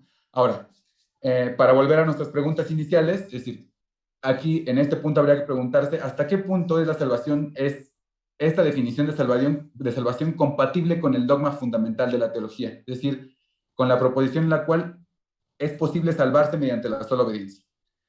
Y de primera instancia parecería que las dos son, al menos en primera instancia, incompatibles. Pues por un lado, la libertad parece excluir cualquier forma de obediencia y por otro, la obediencia misma parece excluir cualquier tipo de conocimiento, que sería un requisito, al menos uno de los requisitos para lo que Spinoza llama salvación, ¿no? Sin embargo, lo que tratamos de sostener acá es que esta incoherencia o esta contradicción se presenta solo si equiparamos obediencia a servidumbre, ¿no? Pero Spinoza nos previene de asumir demasiado rápido esta equivalencia. La obediencia, en efecto, cito Spinoza, consiste en que alguien cumpla órdenes por la sola autoridad de quien manda. Es decir, sin fin de cita, es decir, se define como una acción realizada por mandato. Y es probable, de hecho, que alguien piense, y cito Spinoza nuevamente, que de este modo convertimos a los súbditos en esclavos por creer que es esclavo quien obra por una orden y libre quien vive a su antojo. No obstante, no es la obediencia, sino el fin de la acción lo que hace a uno esclavo. Esta cita es clave para tratar de esclarecer el problema. Es decir, no es la obediencia, sino el fin de la acción lo que convierte a alguien en esclavo, ¿no? Es decir, si el fin de la acción no es la utilidad de la gente, sino del que manda, entonces el agente es esclavo e inútil para sí mismo. Eso es lo que dice Spinoza, ¿no? En este contexto, Spinoza va a distinguir entre tres géneros de obediencia, ¿no? Spinoza distingue entre la obediencia del siervo, o del esclavo, perdón, la obediencia del hijo y la obediencia del ciudadano. Es decir, digamos como el esclavo sería aquel que solo actúa en beneficio de aquel que manda, pero cuyas acciones no reditúan en su propio beneficio. Es decir, se convierte en una herramienta a partir de la cual otro, digamos, como ejecuta o concreta sus propios intereses, pero que no actúa para sí mismo, incluso creyendo que lo hace, ¿no? En cambio, digamos, la obediencia del hijo sería, digamos, como actúa por mandato del padre, pero al menos en principio, siempre en pos de su propia utilidad, o eventualmente de su utilidad, ¿no? Y por último, sería digamos, la obediencia del súbdito, del ciudadano, que lleva por mandato de la autoridad política todas las acciones que benefician a la comunidad y por tanto a él mismo. Vemos de este modo en qué sentido la obediencia es compatible con la libertad, pues aunque el súbdito actúe ex alio concilio, es decir, por consejo o por mandato externo, obra en función del bien común y en última instancia en beneficio propio, lo cual es, como ha mostrado Spinoza en el libro cuarto de la Ética, un precepto completamente racional. Obrando por mandato de las leyes y de la autoridad pública, el súbdito actúa, no obstante, bajo la guía de la razón y en favor de su salvación. Pues, cito Spinoza, en el Estado, la suprema ley es la salvación del pueblo y no del que manda. De ahí que el Estado más libre será aquel cuyas leyes estén fundadas en la sana razón, ya que en él todo el mundo puede ser libre, es decir, vivir sinceramente bajo la sola guía de la razón. Por tanto, si el bien del súbdito o del ciudadano, por tanto, si bien el súbdito o el ciudadano puede aprender los preceptos que conducen al incremento de la potencia colectiva, como leyes y mandatos, es decir, imaginariamente, y no como verdades eternas racionalmente probadas, en la medida en que sus actos contribuyen a la salvación pública, nada impide decir que actúa es ductus rectionis, es decir, bajo mandato, bajo la guía o bajo el conducto de la razón. Esta tesis es todavía más polémica, ¿no? Es decir, la idea es como que bastaría vivir en conformidad con los principios racionales para vivir bajo la guía de la razón y que no es necesario que cada individuo en particular deduzca por sí mismo tales principios para salvarse, es decir, para ser libre. Esta tesis, digamos, quizás sería la más problemática de lo que intento sostener acá, pero voy a tratar de ofrecer dos argumentos generales para mostrar que no es absurda y tampoco es inconsistente con el espinosismo. Ahora bien, de acuerdo con la reconstrucción que hacía anteriormente del concepto de salvación, implicaba al menos tres requisitos. Esos requisitos son, la salvación implica conocimiento, implica amor, conocimiento de Dios, amor a Dios, y implica también tranquilidad de ánimo. Ahora, lo que trataré de hacer es ver en qué medida la salvación por la obediencia es capaz de colmar esos tres requisitos, esas exigencias, y segundo, en qué medida es necesario plantear esas exigencias en términos políticos, ¿no? A ver, el primer y el segundo requisito los voy a tratar de manera conjunta y recurriendo, digamos, a algunos pasajes del capítulo 13 del Tratado Teológico Político. Spinoza explica que la teología no exige de nosotros para nuestra salvación nada más que la obediencia a Dios. ¿Pero en qué consiste obedecer a Dios? Cito, la obediencia a Dios consiste tan solo en el amor al prójimo. Fin de cita. Por tanto, la teología no recomienda otra ciencia que la que es necesaria a todos los hombres para poder obedecer a Dios conforme a este precepto. Y más adelante, cito Spinoza otra vez, aquel conocimiento que Dios pidió a todos en general por medio de los profetas y que todo el mundo tiene que poseer no es más que el conocimiento de la justicia y la caridad divinas. Fin de cita. En la medida en que justicia y caridad son los únicos atributos de Dios necesarios para fundar una norma recta y completamente racional de vida. Así pues, conoce a Dios quien actúa de acuerdo al mandato de justicia y caridad, como consta además por el testimonio de la Escritura. Y esta es una cita del Evangelio de Juan. Todo el que ama al prójimo ha nacido de Dios y conoció a Dios. El que no ama no conoció a Dios, pues Dios es caridad. Se sigue de aquí que no podemos considerar a nadie como piadoso o fiel, sino por sus obras. Abro cita, es decir, si las obras son buenas, aunque discrepe de otros fieles en los dogmas, es decir, es, sin embargo, fiel. Y al contrario, si las obras son malas, aunque esté de acuerdo con las palabras, es infiel. Fin de cita. Respecto al tercer requisito, que es el de la tranquilidad de ánimo, Spinoza recurre nuevamente a un criterio práctico. Son las obras, si es que éstas se guían por preceptos racionales, las que producen en nuestra mente la quiesencia inherente a la felicidad, a la libertad o la salvación. Las buenas obras, nos recuerda Spinoza, son llamadas por Pablo de Tarso, frutos del Espíritu Santo. Y en realidad, este no es otra cosa que la tranquilidad del ánimo que surge en la mente por las buenas acciones. Nuevamente, son las acciones y no un credo específico ni una demostración matemática, en la medida en que éstas son guiadas por los preceptos de justicia y caridad, es decir, en tanto que conducen al incremento del conatus colectivo, las que fortifican el ánimo del fiel, y por tanto lo conducen a su verdadera libertad y salvación. Conocimiento, amor y tranquilidad del ánimo, que en el caso del sabio son ganados como el fruto de un arduo trabajo intelectual, son puestos para el resto de los individuos por sus solas acciones piadosas, es decir, por su obediencia. Así pues, parece que la obediencia es capaz de cumplir, de un modo u otro, los tres requisitos puestos por la definición de salvación propuesta por Spinoza en la Ética. Queda por mostrar finalmente que el dogma fundamental de la teología posee una dimensión inherentemente social, es decir, que la salvación solo puede alcanzarse si se comprende como un proyecto colectivo, es decir, como la instauración de un programa político comunitario. En primer lugar, como hemos mencionado arriba, a través de una cita de Spinoza, la finalidad del Estado es la salvación de todo el pueblo, la libertad del pueblo. De modo que, si las leyes de una comunidad política están racionalmente fundadas, no solo sentarán las condiciones de posibilidad para la búsqueda de nuestra libertad, sino que producirán auténticos efectos de libertad en todos aquellos que se conduzcan conforme a ellas. Ahora bien, si es verdad que la salvación, en sentido rigurosamente spinoziano, consiste en poder hacerle frente a la fortuna, es decir, a la contingencia y arbitrariedad a la cual nos someten las causas externas, disminuyendo nuestra potencia de actuar y de pensar y reduciéndonos al grado mínimo de nuestras fuerzas, haciéndonos, por tanto, presa de la superstición y la dominación, entonces no puede pensarse nada más útil a nuestra salvación que la constitución de un Estado, es decir, de un ámbito comunitario de ensamblaje de nuestras potencias para hacerle frente a la contingencia.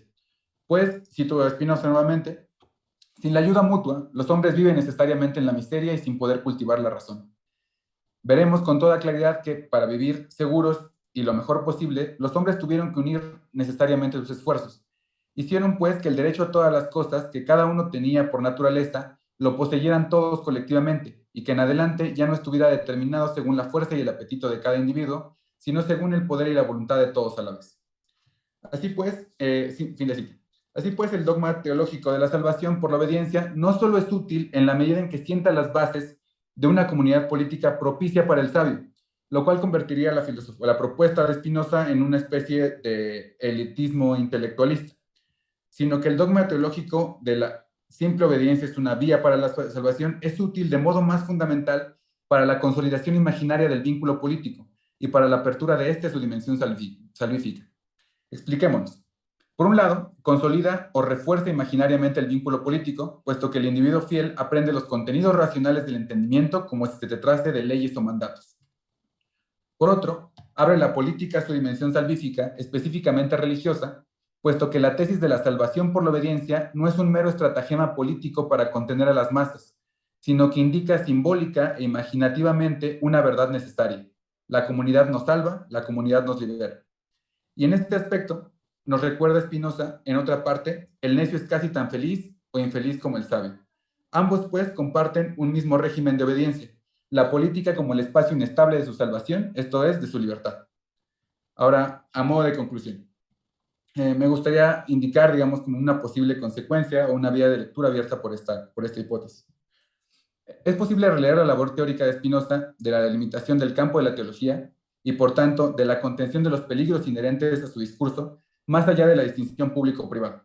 Si el discurso teológico no es meramente relegado al campo de la creencia privada, sino que se reconoce con todo rigor su carácter fundamental en la constitución y consolidación del vínculo político mediante mecanismos simbólicos e imaginarios, entonces cabe preguntarse, ¿cuál es el sentido de la defensa de Spinoza de la libertad de pensamiento? ¿Y en qué consistiría entonces el proyecto de separar, por un lado, teología y filosofía, y por otro, teología y política? De modo tentativo, podríamos señalar que lo que intentó Spinoza en el Tratado Teológico y Político no era recluir la teología en el ámbito privado, sino en primer lugar, identificar y delimitar al interior de su discurso y del modo más preciso posible el contenido racional enclaustrado en una disposición imaginaria. En segundo lugar, discernir la potencia y la eficacia política de tal disposición imaginativa. Y por último, desactivar el potencial corrosivo del discurso teológico mediante la destrucción del monopolio de lo simbólico o de lo imaginario que ejercen sus representantes. Para que la salvación colectiva sea posible, entonces, debemos empezar por arrancarle a los teólogos, cualquiera que ocupe esta posición, en el monopolio del imaginario. En tanto dicho monopolio, A, funge como mecanismo ideológico que legitima una cierta potestas y su ejercicio por parte de una clase, de una casta o de un grupo de poder. B, produce una fractura de la soberanía y de la unidad política, y C, impide la circulación de la potencia creativa de la imaginación colectiva para establecer nuevos vínculos o nuevas formas de adhesión a la ley. Es decir, en términos generales, el problema de Spinoza con los teólogos, o con la teología como tal, no es, más bien, no el problema, sino la solución no es tanto su reclusión o su neutralización en el ámbito de lo privado, sino más bien el reconocimiento de su potencia para constituir el vínculo comunitario o el vínculo político, y la idea de que es necesario disputar el monopolio de ese contenido, de ese potencial imaginario efectivo. Y eso sería básicamente la propuesta. Gracias.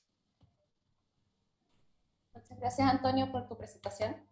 Ahora vamos a dar espacio a las preguntas, así que pueden levantar la manito o escribir en el chat para comenzar esta. Aquí hay un Rafael Muñoz que quiere hacer una pregunta. Sí, hola, muy buenas tardes. Muy buenas tardes. Mi pregunta va para Antonio.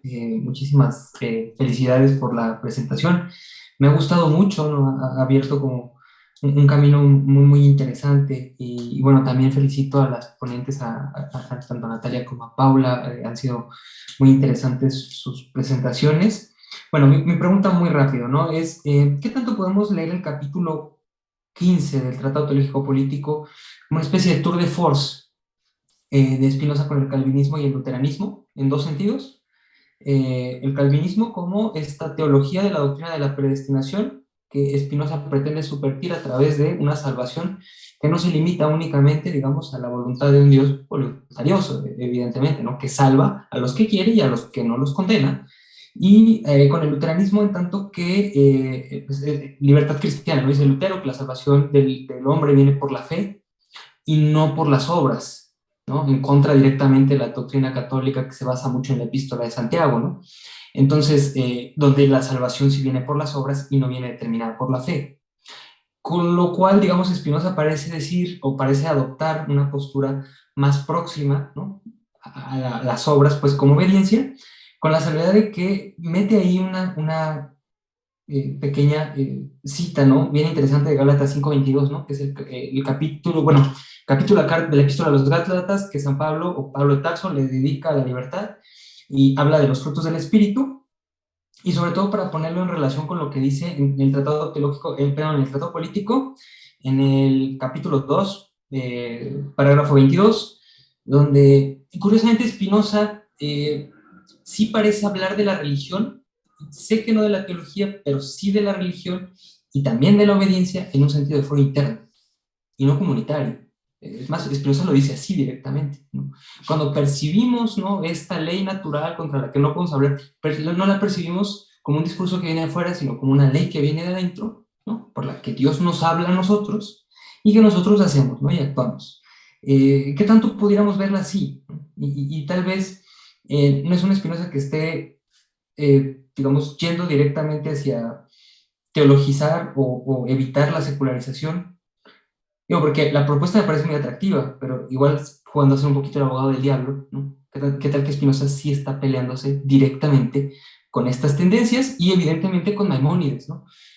Porque no deja de ser una contienda también con el judaísmo y particularmente con las lecturas intelectualistas de la escritura, porque no solo está peleando con las lecturas, digamos, ¿cómo decirlo? Que convierten a la filosofía en ancillar, ¿no? De la teología, sino al revés, ¿no? Que es justo otra de las cosas que Spinoza también no pretende, ¿no? Como darle esta potencia a la teología sobre la filosofía. Nada más, muchísimas gracias y bueno, muchas felicidades nuevamente. Muchas gracias. Contesto ahora, ¿verdad? ¿O vamos a acumular? O sea, igual me gustaría contestar porque si no se me olvida. No, sí, respondo. Va. Sí, muchas gracias, Rafa. Sí, son un montón de cosas, ¿no? Las que dijiste. Voy a empezar por el final, que es justo, sí, ahí hay una tensión bien interesante entre, digamos, o sea, primero, por ejemplo, lo que dices, ¿no? Como Spinoza se pelea con estas digamos, como esos dos extremos de la lectura o de la interpretación bíblica, ¿no? Es decir, como tanto convertir a la teología en una esclava de la filosofía como al revés, ¿no? El problema concreto con Maimónides, justo como bien lo señalas, es tratar de intelectualizar la escritura, ¿no? Es decir, o convertir a la razón en un criterio último de interpretación del contenido de la escritura.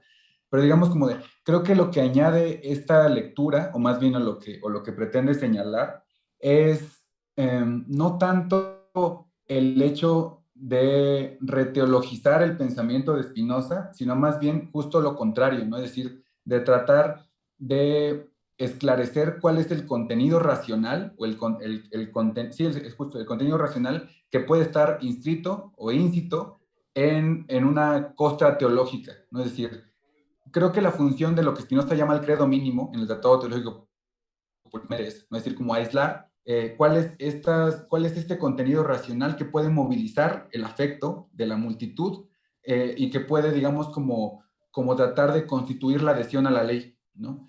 Pero que las formas concretas en que se lleve a cabo o en que se llenen de contenido esos dogmas fundamentales, o ese credo mínimo, lo deja abierto en la medida en que no se puede legislar sobre eso. Es decir, digamos, creo que ese es el resquicio que Spinoza pretende arrebatarle a los teólogos, ¿no? Ese espacio entre el credo mínimo y lo que llamaríamos hoy como la liturgia o la práctica concreta o la actualización ritual, digamos, de ese credo mínimo. Ese espacio es colmado en medio por la imaginación. Y eso es lo que pretende, ese inter es lo que pretende arrebatarle o disputarle a la teología, ¿no? Es decir, en la medida en que los teólogos sí se pretenden legisladores sobre este espacio intermedio entre el credo mínimo, por ejemplo, la idea del Dios único, del Dios trascendente, etcétera, que Spinoza no rechaza del todo en el Tratado Teológico Político, que considera útil en cierto sentido, y las prácticas o la religiosidad concreta, ese terreno en medio es lo que pretende disputarles, ¿no? Creo que por ahí va el asunto. Respecto a la cuestión de la posición de Spinoza en torno a calvinismo, luteranismo y catolicismo, eso es bien complicado, ¿no? O sea, yo coincido con lo que decías hace un momento, pero creo que hay una tensión ahí bien interesante entre donde a veces Spinoza estaría inclinándose más por esta idea de la salvación por las obras, a condición de que no haya una interpretación voluntarista de la acción, ¿no? Es decir, pero creo que ese es, a ver, déjame ver si trato de conectarlo justamente con la respuesta anterior. Creo que justo la manera en la que lo que sí es individual, o lo que sí Spinoza considera un espacio digamos, como de libertad personal, es cómo se llena el espacio entre el credo mínimo y cómo ese credo mínimo se actualiza en prácticas religiosas concretas, ¿no? Eso sí parecería que estar, digamos, como en la potestad de cada persona particular o cada comunidad concreta, ¿no? Pero eso no significa, digamos, que la religiosidad no posea una dimensión colectiva en la medida en que digamos, este credo mínimo debe ser, digamos, adherido y debe ser, digamos, como reivindicado por toda la comunidad política completa. Lo que está, digamos, sujeto a discrecionalidad, por decirlo de algún modo, sería las formas en las que cada individuo se relaciona con ese credo y le da una práctica, una liturgia concreta, pero no necesariamente la creencia como tal, ¿no? No sé si me estoy explicando. Y no sé si he respondido a todo, porque fueron un montón de cosas, pero tú dime. No, bueno, sí, digo, mayormente sí. Digo, no quisiera monopolizar mucho la palabra, ya seguiremos pues, discutiendo este tema y pues, muchas gracias de antemano por la respuesta. Hay una pregunta en el chat que es para Natalia, que dice, según tu exposición, ¿el cambio de actitud sobre la figura de Spinoza se debe en parte a la emergencia de una identidad nacional? Bueno, gracias a Ezequiel por la pregunta. Bueno, yo también después tengo preguntas para Paula y para Antonia, no sé si hay más, y si no, en principio respondo esto, y si no, después les pregunto. Bueno, muchas gracias por la pregunta. Sí, yo creo que esa emergencia de una identidad nacional en el siglo XIX permite, o sea, ahí creo que se produce el quiebre en general, no solo con la filosofía de Spinoza, sino con todos los sistemas filosóficos occidentales que se ponen bajo la lupa y que son resignificados en función de la propia experiencia de la revolución y de la búsqueda de esa identidad nacional. Yo creo que ahí esa idea de Spinoza justamente como antagonista, o esa crítica a la filosofía spinoziana, muy vinculada a la crítica escolástica, ¿no? y religiosa, que tenía que ver con la ortodoxia española, que habían monopolizado en un sentido el ejercicio filosófico en el Río de la Plata. Cuando se quiebra eso, sí aparece la posibilidad de pensar a Spinoza de otra manera, de esto de, como vos decís, de cambiar la actitud sobre esta figura, que después emerge en el siglo XX como una posibilidad de continuación, como una figura a continuar, en el sentido en que esto ofrece respuestas distintas a la mayoría de o a muchas de las filosofías canónicas occidentales respecto de la libertad, respecto del ser en la política, respecto de la construcción política de un pueblo. Entonces, en ese sentido, sí, me parece que puntualmente en Argentina, pero en general es un movimiento que se produce una vez que la filosofía local logra en un punto desvincularse de esa ortodoxia religiosa y de la práctica filosófica más bien vinculada con la escolástica. Todas estas figuras quizás más subalternas pueden emerger de otra manera y pueden ser recibidas de otra manera también por los pensadores locales. Así que en ese sentido sí, totalmente coincido con lo que dice Ezequiel en su intervención. ¿Alguien tiene alguna otra pregunta?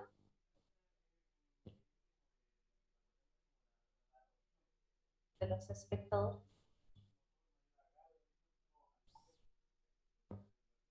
Parece que no. Yo tengo preguntas para los chicos, pero por eso quizás primero esperamos a ver si alguien tiene alguna duda. Alguien que no haya... Da la impresión de que... Si quieres puedes seguir tú, Natalia, y vemos si que entre medio surge alguna otra pregunta. A ver si se anima alguien. Perfecto. Bueno, muchas gracias a los chicos por sus exposiciones. Una de las desventajas de estudiar la recepción en Argentina es justamente tener que darle mucha atención al costado más historiográfico de la cuestión, si bien siempre el costado filosófico está, pero sí que me llenó como de espinosismo escuchar sus intervenciones, y eso me hace bien. A Paula, bueno, quería como hacerle más bien un comentario respecto de, bueno, esto, o sea, me hizo pensar tu exposición, esta idea de que, bueno, o sea, como Spinoza, como esta síntesis entre un pesimismo fatídico, por un lado, y un idealismo utópico en la política, ¿no? Con este concepto de afecto activo, como esta posibilidad, la idea de que haya un afecto activo, la idea de que la pasión es un tipo de afecto, pero no es el único, permite pensar en una política virtuosa en torno a la afectividad. O sea, al no ser la afectividad ya solo el terreno de la pasión, entonces la afectividad se puede vincular al terreno político desde lo virtuoso y desde la acción, y desde la acción constructiva y reparadora y racional. Y, o sea, eso me quedó como de tu exposición esta idea, ¿no? Qué interesante el hecho de que la afectividad en la política spinociana ya no es el temor, la esperanza, ya no son esos vaivenes emocionales, sino que está el afecto activo del ciudadano que ejerce, de la comunidad que construye y de... Bueno, esta idea, ¿no? Como me hizo pensar eso tu exposición, la idea del afecto activo como resignificando la presencia de la afectividad en la política. Eso para Paula, y después, bueno, para Antonio, también súper interesante la exposición, creo que estoy en desacuerdo con tu tesis fundamental, aunque me encantó escucharla, y entonces preguntarte, o sea, desde ese lugar, ¿no?, que quizás no es tan conciliador, pero preguntarte entonces si te parece que es lo mismo, si te parece que se puede equiparar el uso del término salus o salvación en la quinta parte de la ética al término tal como es utilizado en el Tratado Teológico Político, o sea, es la misma palabra, pero por la función que cumple y por el desarrollo que Spinoza le está dando, es posible pensar que ese término de salvación en la quinta parte, identificado con libertad y con beatitud, puede ser pensado igual en el marco del TTP, eso por un lado, y por otro lado, la idea de, bueno, o sea, si no hay un elitismo intelectualista, como vos decís, que estoy muy de acuerdo, no hay una beatitud para el sabio y otra para el no sabio, porque en realidad no hay sujetos o seres humanos que sean sabios o ignorantes por naturaleza. Entonces, en ese sentido, creo que estas categorías serían fluidas. Y en ese sentido, yo siempre entendí esta salvación, no como algo peyorativo, o sea, la salvación del TTP, no como, bueno, confórmense con esto, sino como un tránsito, porque la beatitud también es un tránsito y es un estado que no se logra de una vez y para siempre, sino que tiene fluctuaciones y que es un estado al que llegamos tal vez y que perdemos, ¿no? Como, no sé si siempre se vive en el estado ese de beatitud, sino que es un estado al que es posible como volver, pero sí es permanente. Entonces, en ese sentido, para mí la idea de salvación en el TTP aparece como esto, ¿no? Como la posibilidad de llevar una vida de amor, como decías vos, de tranquilidad de ánimo, una vida de acuerdo a los parámetros de la razón, aunque quizás no es enteramente siguiendo la guía de la propia razón. Entonces me parece que habría una diferencia, pero no solo para el sabio y para el no sabio, sino una diferencia estructural entre beatitud y salvación, por esto, ¿no? Justamente porque no hay el sabio y el no sabio. Que eso no quiere decir desmerecer una posibilidad de la salvación entendida como la vida de la pasión alegre, la vida del amor y la vida del ser en comunidad, ¿no? Eso.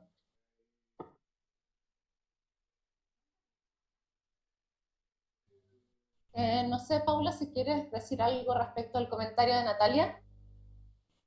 Vou falar rapidinho. Obrigada, Natália, pelo comentário.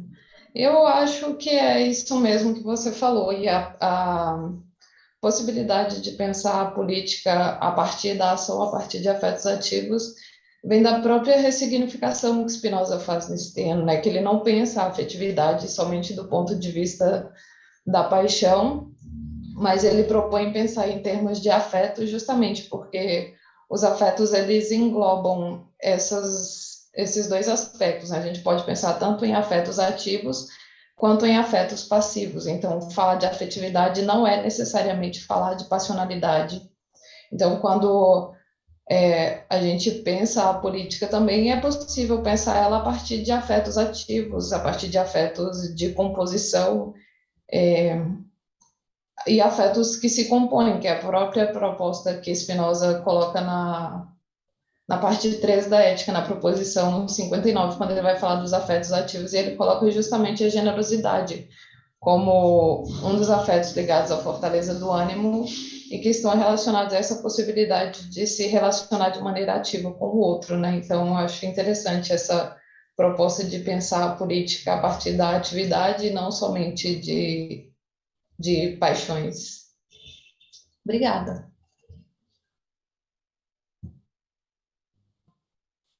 Antonio. Sí, gracias. Gracias, Natalia.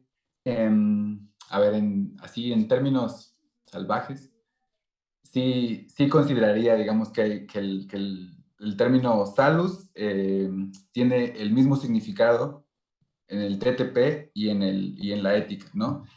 A ver si logro articular una respuesta que haga sentido, pero creo que se puede responder, digamos, de dos maneras, considero, ¿no? Primero creo que depende, digamos, como también, o sea, lo que yo estoy tratando de proponer, de una cierta interpretación, digamos, de la obra o del conjunto del corpus spinoziano, ¿no? Que es decir, que creo que esa propuesta que se presenta o que se formula en el libro quinto de la ética es, digamos, constantemente reformulada y retematizada y tratada de vuelta a pensar y de prolongar en los textos políticos, tanto en el TTP como en el tratado político, ¿no? Digamos, de estos posibles caminos, posibles vías de salvación, ¿no? Y que creo que si por salvación vamos a entender justo esta definición de fortaleza o firmeza de ánimo o contento de ánimo para, digamos, que nos permita hacerle frente a la inestabilidad propia de las causas externas que son las que nos arrojan a la fortuna, a la superstición, etcétera. Entonces, digamos, en este sentido amplio, cabe tanto la vía política de la obediencia como la vía intelectual del sabio, ¿no? Independientemente de si consideramos que estoy completamente de acuerdo contigo, ¿no? Como de el sabio sigue siendo un modo finito, sujeto a causas externas, etcétera, que en cualquier momento puede, digamos, como, digamos, retroceder, por decirlo así, en la beatitud alcanzada, que no se alcanza de una vez y para sí no es el sabio estoico, pues, ¿no? Pero creo que en buena medida lo que yo trato de proponer, digamos, de una manera también igual un poco en ciernes, es una interpretación amplia de esta formulación de ex ductu rationis, ¿no? Es decir, que esta idea de bajo la guía de la razón puede interpretarse al menos de dos maneras. Es decir, una posible sería este camino intelectual, es decir, a partir del cual uno comprende las causas adecuadas de los afectos y en ese sentido es capaz de sobreponerse a ellos o de neutralizarlos o de superarlos, etcétera, o de convertirlos en pasiones alegres o en afectos alegres, o de convertirse en causa adecuada de los propios afectos. Pero por otro lado también tratar de problematizar o cabe también ahí una interpretación que trataré de problematizar la conciencia como una causa efectiva de esta producción de los afectos alegres o de la causa adecuada. Es decir, la idea sería la siguiente, ¿no? Que es actuar bajo la guía de la razón no necesariamente implica que cada persona, según esta lectura, que cada persona haga por sí mismo el proceso de reflexión consciente a partir del cual llega a ciertas conclusiones racionales, ¿no? Y que esas conclusiones se pueden alcanzar políticamente, es decir, colectivamente, ¿no? Y que en ese sentido, la salvación dependería de esa vida de racionalidad colectiva, y que debe ser un poco digamos, como la formulación final, ¿no? Con la que cerraba el texto, que es como tanto el sabio como el iletrado, digamos, asumiendo que no son posiciones inmóviles, comparten la política justo como el régimen inestable de su salvación, es decir, como un camino como un espacio conflictivo siempre en trámite, a partir del cual es posible alcanzar una liberación que siempre es colectiva, incluso para el sabio, es decir, como en términos de condición de posibilidad a partir del cual puede ejercer el pensamiento sin, digamos, sin la violencia o sin la censura, etcétera, ¿no? Creo que en buena medida todo depende de una interpretación plástica de eso de bajo la guía de la razón, ¿no? Pero es algo que estoy todavía como tratando de apuntalar argumentativamente y de apoyar sobre todo en los textos, ¿no? Pero iría por ahí un poco. Perdón, bueno, si nadie tiene una pregunta, anímense, ahí está, bueno, ahí Rafael plantea otra pregunta, lo voy a dejar. Bueno, justo otra pregunta que me vino igualmente tiene que ver con Antonio, que toca de forma relativamente lateral el tema que Paula expuso acerca del rol de los afectos activos en política, ¿no? Y cómo es justamente a partir de los afectos activos que se logra evidentemente la afirmación de la libertad, ¿no? Pensando en el caso paradigmático de la salvación por la obediencia, que es el estado hebreo, bueno, siguiendo la interpretación de que es posible la salvación por medio de la obediencia, ¿y qué pasa cuando la libertad se experimenta como servidumbre? O sea, que fue justo lo que le pasó a los hebreos, ¿no? Que en un momento dijeron, tenemos una serie de condiciones que nos permiten ventajas, ¿no? Con respecto a los pueblos vecinos, cuando no eran una monarquía, sino una especie de teocracia le llama Melamed, ¿no? La res pública divina, pero hubo un momento en el que pidieron un reino, y es justo el tema, el pasaje del libro de Samuel que interpreta Spinoza acerca de cómo por causas naturales surge la monarquía entre los hebreos. ¿Qué hacer en ese momento? ¿Qué hacer cuando la obediencia, ¿no? Ya no se experimenta como libertad y ya no puede ser vía de salvación? En ese punto, digamos, aun cuando la propia utilidad está en juego, que ese es justo el enigma fundamental con el que abre Spinoza, ¿no? La servidumbre voluntaria. ¿Qué pasa cuando acontece la servidumbre voluntaria? En ese punto específico, ¿cómo solucionar eso mediante la obediencia? Si es precisamente la obediencia la que condujo a la superstición, la que eventualmente, de forma necesaria, condujo, una vez más, a experimentar la libertad como servidumbre. Y a Natalia, a lo largo de toda la exposición, digo, cuando uno lee acerca de la recepción que Argentina tiene del siglo XX de Spinoza, no siempre se toca con Borges, y en tu caso no lo escuchamos. ¿Hay alguna razón específica? Digo, no sé cuál sea, a lo mejor la desconozco, y si la hay, pues me gustaría escucharla.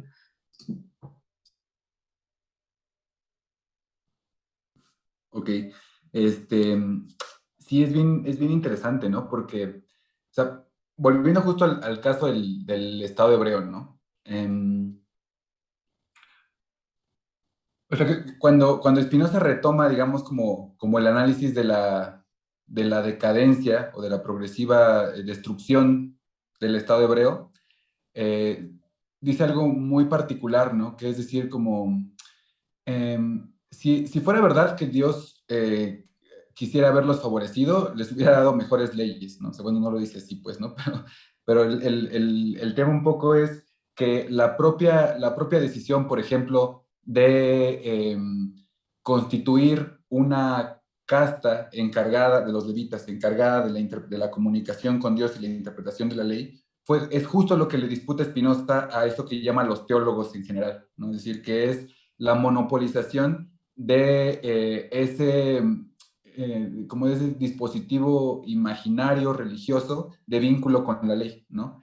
Y que en buena medida creo que la idea es que la ley o el Estado debe tener como finalidad justamente la liberación o la salvación colectiva, es decir, para retomar como la formulación de Balibar, de lo que se trata en la comunidad política es de que las leyes propicien, digamos, arrebatarle cada vez más espacio a la imaginación, digamos, y producir cada vez más efectos de libertad o efectos de racionalidad. Diciendo, un Estado racional, un Estado bien constituido, un Estado que promueva la salvación, debe justamente ser un Estado que a través de la ley de su constitución pública promueva la racionalidad, ¿no? Incluso a pesar de los individuos concretos mismos, ¿no?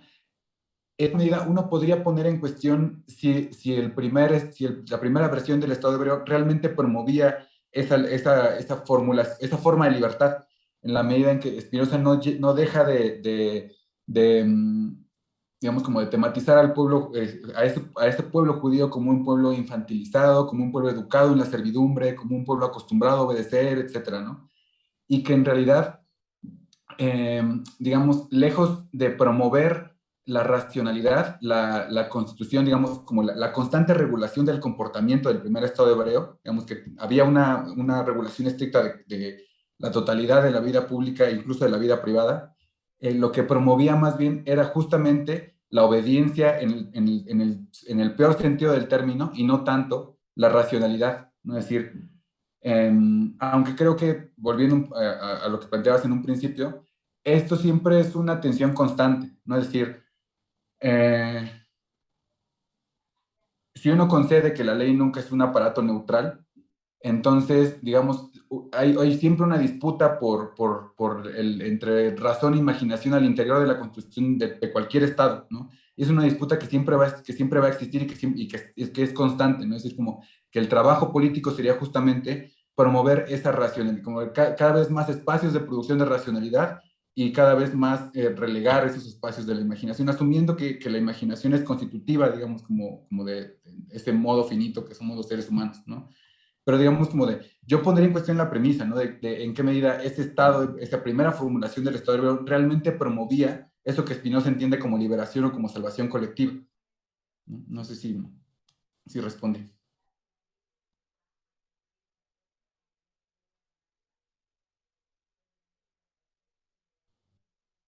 Natalia. Bueno, yo no sé, después, ¿hasta qué hora es? Supongo que es hasta ahora, a las 9:30, ¿no? Estamos Sí. ya todos después de 2 horas, está bien, porque esto habría que armar como un panel aparte para terminar de discutir todos estos temas de teología política que me parecen sumamente interesantes, ya que tomo la palabra y que soy impune, te digo esto, Antonio, como para que quede. O sea, creo que estoy totalmente de acuerdo con todo lo que decís, pero me parece que donde me diferencio es como para mí, o sea, tiene que haber una diferencia entre obediencia y libertad. Y en ese sentido, entre salvación y libertad, o salvación y beatitud. Para mí, estoy de acuerdo en todo lo que decís, estoy de acuerdo en que para Spinoza la beatitud de la sabiduría absoluta, del amor intelectual, no puede ser la única manera de vivir bien, y de vivir con amor y de vivir con tranquilidad de ánimo. Eso estoy de acuerdo, y por eso está la salvación del TTP, la salvación que tiene que ver puramente con el amor y no necesariamente con un amor intelectual a Dios. Pero, y estoy de acuerdo con esto que vos decís de la construcción colectiva de la política, en donde obrar de acuerdo a la razón en función de las leyes es también ser parte de esa comunidad virtuosa o libre, si las leyes son hechas en función de la razón. El problema es que para mí tiene que haber una diferencia tajante entre libertad y obediencia. Si se difumina eso, ahí es, o sea, en el sentido en que obedecer a la razón puede tener como resultado un acto virtuoso, pero si el fundamento de esa obediencia mañana es otra cosa, que puede ser, viene otro líder político, viene otro pastor, viene otro rey, quedas sujeto a la posibilidad de que obedezcas ya no lo racional. En cambio, el que es libre, el que conoce la causa de la acción y por eso la realiza, nunca puede ser cooptado y nunca más puede ser ya conducido por otros, porque sabe cuál es el fundamento y ejecuta en sí mismo esa acción racional. O sea, para mí esa es la diferencia entre la libertad y la obediencia. Quizás el resultado de la acción es el mismo. El problema es que la causa de la acción en la obediencia siempre es el otro, es una causa externa. Y entonces, en ese sentido, si esa causa externa es cambiada, si viene otro, si se deroga esa ley, quedo presa de justamente, no sé, del posible sometimiento. Bueno, eso lo tiro como para terminar, y después, gracias Rafael por el comentario respecto de lo que decís. Sí, o sea, yo establecí como línea de corte el año 1950, que es el año de la publicación de este libro, que es el primer Congreso Nacional de Filosofía de Argentina, y creo que es el primero de la región también, en donde Perón hace mención a Spinoza, que es el presidente entonces de Argentina, hace referencia a Spinoza en su ponencia y termina con esas palabras, como evocando la noble convicción de Spinoza: sentimos y experimentamos que somos eternos. Ahí hago mi línea de corte en la investigación, que es desde 1700 hasta ese año. Y Borges es como un futuro proyecto. Los 2 poemas que Borges publica sobre Spinoza, que son hermosos, los publica más tarde, de los años 50, uno es del 64 y otro es del 76. Y eso ya implica, o sea, es un proyecto que lo tengo a futuro, pero creo que la recepción de Spinoza en Borges implica primero un trabajo de exégesis de la obra de Borges como obra filosófica, que para mí lo es. O sea, además de ser una obra poética, es una obra filosófica en el sentido en que hay una cosmovisión del mundo, hay una ontología, y que es una ontología para mí y una posición filosófica sumamente spinoziana. Y él tiene muchos otros poemas en donde no alude a Spinoza, pero en donde sí está, bueno, esta idea del mecanicismo, esta idea del determinismo, ¿no? En un poema de Borges que se llama Ajedrez, él dice, bueno, el jugador mueve la pieza, quién sabe qué moverá al jugador que mueve la pieza. O sea, está esta idea de que hay una cadena causal, de que hay un determinismo y una conexión. Yo creo que en el mundo de Borges, si bien el azar aparece a veces como elemento mágico, hay una cosmovisión muy espinosista. Entonces creo que para analizar cabalmente la recepción de Spinoza en Borges hay que primero entender cómo analizar la misma obra de Borges como filosófica, y en ese sentido de qué modo, o sea, establecer un poco la cosmovisión o la posición que se podría reconstruir desde lo filosófico de Borges, y a partir de ahí ver qué lugar tiene Spinoza, que creo que es un lugar importante. Así que bueno, era un trabajo como más grande, así que mi tesis doctoral termina ahí en 1950, pero bueno, es un proyecto a futuro. Así que bueno, no hablo más. Bueno, ahora para cerrar, darle las gracias a los expositores y expositoras, a Paula, a Natalia, a Antonio, por sus presentaciones, y darle también gracias a los espectadores por quedarse hasta ahora, que es un poco ya noche, especialmente en época ya casi de vacaciones. Así que muchas gracias y esperamos verlos a todos y participar en otros encuentros.